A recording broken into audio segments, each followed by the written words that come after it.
When you walk into the mall, there's all these visions of the good life from all these stores. They're basically putting forth, this is the vision of the good life. And what we forget is that entrepreneurs are the ones that are actually putting forth those visions of the good life.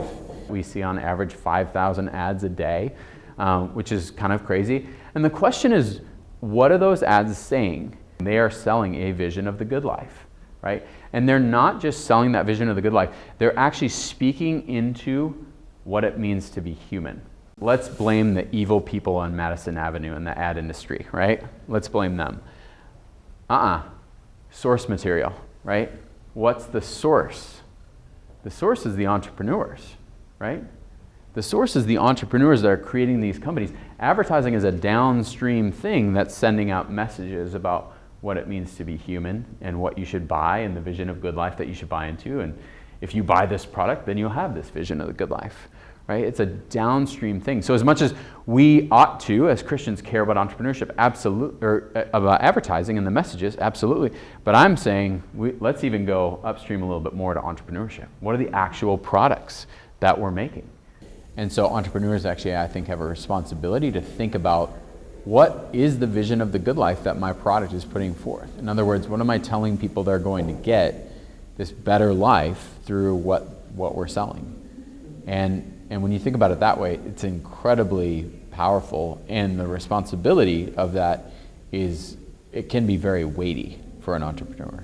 Entrepreneurship is disrupting the major institutions, those major institutions being companies as well as political structures and educational. I mean, it's sort of perpetuating all areas of culture, and it's disrupting. And part of its ability to do that is how quickly we can scale things.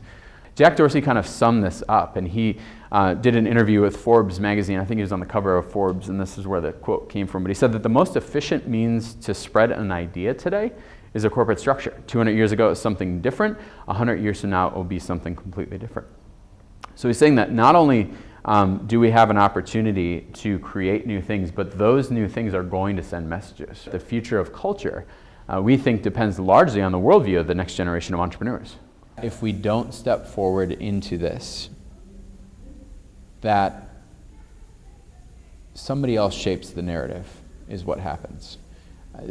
Other people are the ones who are in charge of the cultural narrative, and the cultural narrative is increasingly speaking into more and more things, such as what does it mean to be human? Entrepreneurs see a better future, and then they proceed to create it. This is a theological position that we could all agree with, right? Is that we as Christians see a better future possible. And when we talk about cultural engagement is our opportunity to step into the brokenness of what is and try to help redefine what could be or what ought to be. And entrepreneurship is a vehicle for us to create new things that create new narratives, right? That show people a different way. Starting with our theology, how do we look at brokenness in the culture different, and then deploy entrepreneurial solutions that hopefully maybe push back. And it might not be big, it might just be really small, but there's an opportunity to do it. So there's an opportunity at this moment in history for entrepreneurs to be winsome cultural witnesses, and their ventures can be a modern apologetic. Because people don't necessarily want to hear about your faith, but they want to see it. And because entrepreneurs have control over the motive and the intent and the ultimate product, they, more than a lot of other people, have an opportunity to be that cultural witness, to show, to put their full expression of what their faith means on display.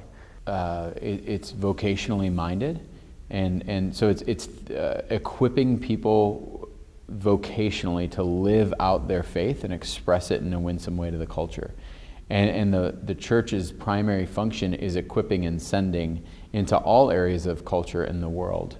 And I think that would be a fundamental shift that would happen. And entrepreneurs, in a sense, need to lead the way because that's what they do, but they should bring people along with it, not leave the church behind. They need to bring the church along with it. There literally needs to be a whole new imagination for this kind of stuff.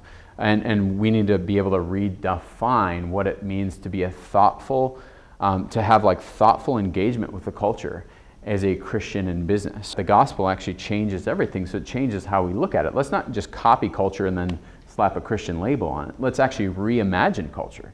And in fact, I think that that's what we're sort of called to do, because we have our eyes set on a different kingdom. And we believe, of course, that the gospel is a transforming vision, and it literally sits at the center of who we are as humans.